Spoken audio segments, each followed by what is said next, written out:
Hello everyone! Workout 2 of the week. As I said in workout 1, workout 2 is also a circuit. Okay, so to explain the circuits again, 45 seconds each exercise. You're going to run through exercise 1, 2, 3, 4, then go back up to the top, 1, 2, 3, 4, 1, 2, 3, 4, 1, 2, 3, 4 times, 16 exercises in group 1. Then you would go on to group 2. It also has 4 exercises, so that would be 16 in total because you're going to run through it 4 times.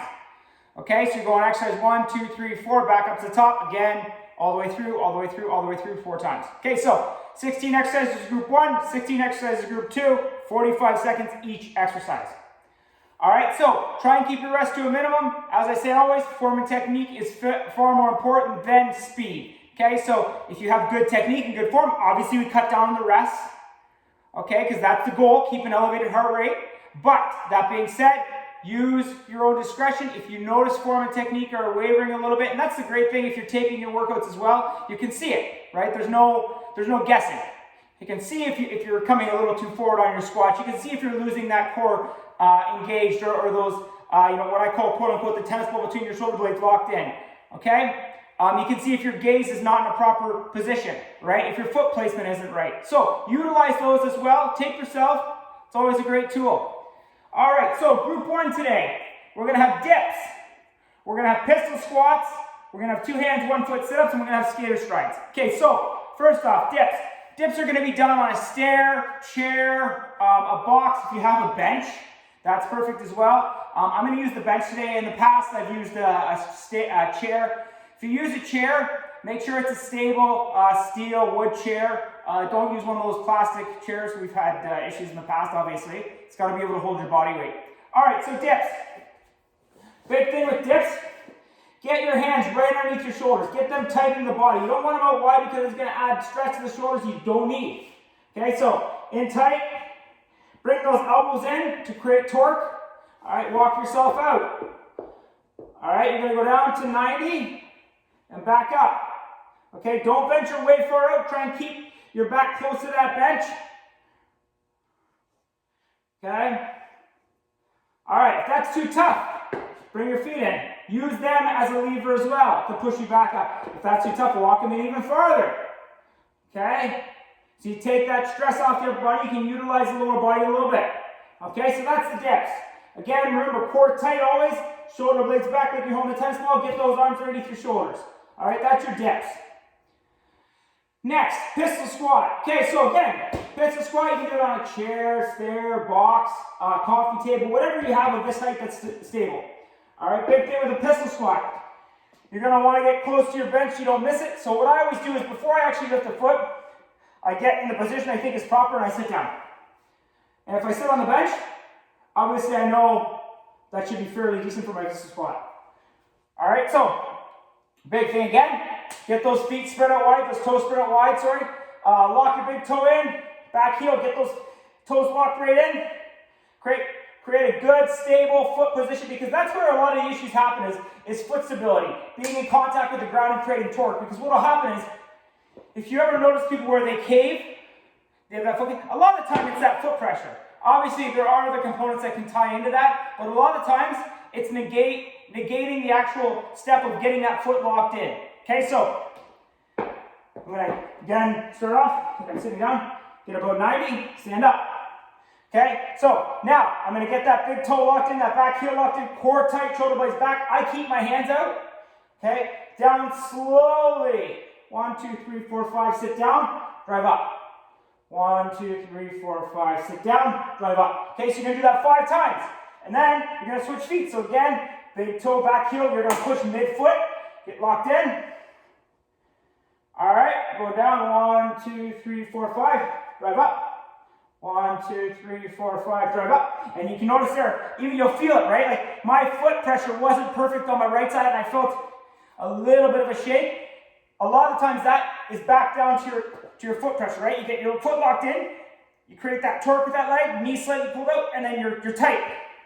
Okay, so that's the pistol squat.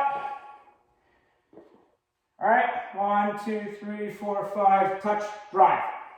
Okay, now if you can't push yourself back up, this is the way you can do it as well. Go down slowly, 1, 2, 3, 4, 5, sit down, step up with both feet. Okay, 1, 2, 3, 4, 5. Sit down, drive with both feet. So you're still simulating that drive up. You're just using 2 legs to drive you up. Okay, so you have some alternatives there. Next is a 2 hands to 1 foot sit-up. All right, so this is the idea where you're going to be scissoring 2 hands to 1 foot. Okay, 2 hands to 1 foot, scissor up, core tight. Okay, if you can't do that, 1 foot down, drive up, touch the toe. 1 foot down, drive up. You're going to keep that opposite leg planted down on the ground to give you more stability and take that pressure off of that hinge point. Okay, so drive up, drive up, drive up. Now, if that's not possible, you can lay right flat. Okay, and just bring that leg up farther and touch the toe. Ideally, this is it, scissoring. Can't do that, keep 1 foot down. Right, tight.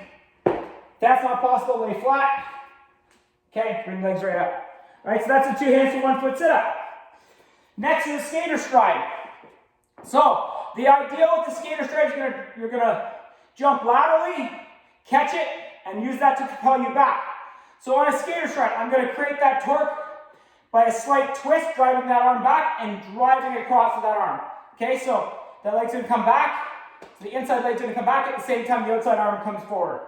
So I'm gonna drive, catch, okay? So that's what it's gonna look like. So see, I catch, I cushion, and I drive. Cushion, drive, cushion, drive. So I'm not landing solid, right? I'm cushioning that landing and driving across, okay? So if that's not possible, you're gonna use the same idea. Drive across, catch with 2. Drive across, catch with 2. Drive across, catch with 2. Drive across, catch with 2. Okay, so it gives you a little more stability, right? It takes a little pressure off that single leg catch when you're gonna catch a boat, and then you just reset and go again. Okay, if you can't jump that far, that's fine. This is the alternative as well. Right, a little less. Simulate that arm drive. Same motion, just less of a drive across. Catch, catch, catch, catch, okay? So that gives you some alternatives. Again, the ideal is to drive right across as far as you can. That's not possible, a little bit less, but use the same inside leg across, drive, outside arm. Okay? So that's group 1. Dips, pistol squats onto a stair, chair, box, bench, whatever. 2 hands, 1 foot sit-ups, and skater strides.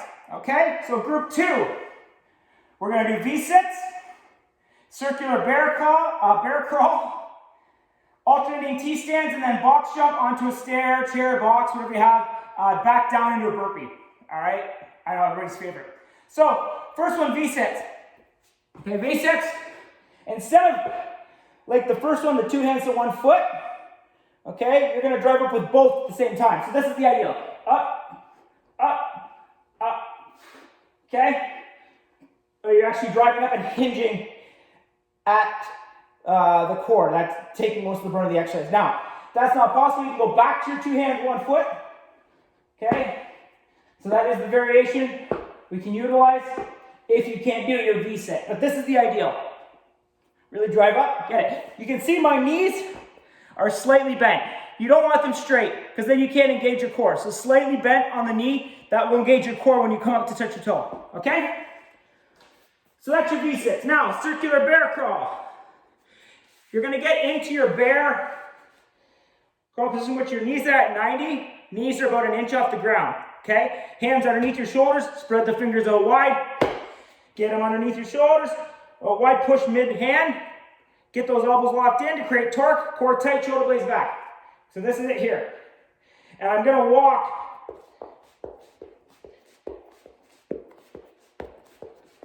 if I don't hit my dumbbell rack here.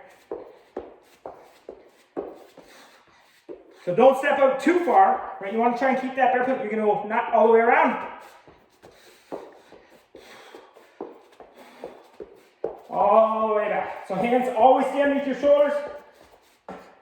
Okay? And that's it there. You're going all the way around the circle, all the way back. But again, don't step out wide because you want to keep that bear plank position.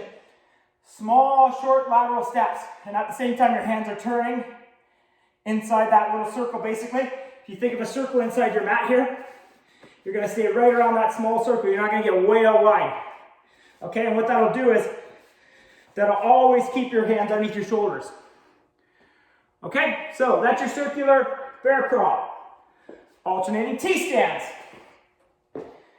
Big thing with the T-stand, again, front foot, get that locked in, toes spread out wide, pushing mid-foot, right, big toe, back heel, get that locked in so you don't have that cave, and then kind of pull that knee over the toe, right, to create that torque, and you're going to come down, and you're going to switch. So when you switch, get right away, quick, big toe, back heel, tight, switch, switch. Okay, so on that last one, I felt myself lose the lock of it. Keep those shoulder blades back all the time. If you can only go down to here, that's fine. Right? If you can go down to here, that's fine. But go as far as you can. I'm going to fall over. Go as far as you can. Try to look, talking the camera's a little hard. Before you lose that lock. So once you start to lose that lock, right between your shoulder blades, you'll feel it, you'll see it, come back up. Okay? So if you can go all the way down, go all the way down. All right? But if you can't, just go to where you start to feel yourself lose that lock. Okay? So you're alternating every time. So I go with my left, and I go with my right. Then I go with my left, and I go with my right. All right? So that's your alternating T-stands. Next is a box jump. So you can use whatever height you feel is acceptable. You can use a bench height. You can use a stair height. You might have a stepper, a box. Stepper is great because you can actually elevate as you go along. But whatever you have available is okay. Just use that for whatever you're jumping up onto. Okay, so big thing with a box jump, you're going to jump up, cushion that landing. Okay, I don't want to hear a solid land. Okay, you don't want to be landing, so you want to land and cushion. Okay, so I keep my hands up in front of me, so use those hands to drive back, to drive you up. Cushion it, step back down. Okay, so I'll show you with a burpee. So you're going to cushion, land, step way back, down into a burpee, back up, step way back, down into a burpee, back up, cushion.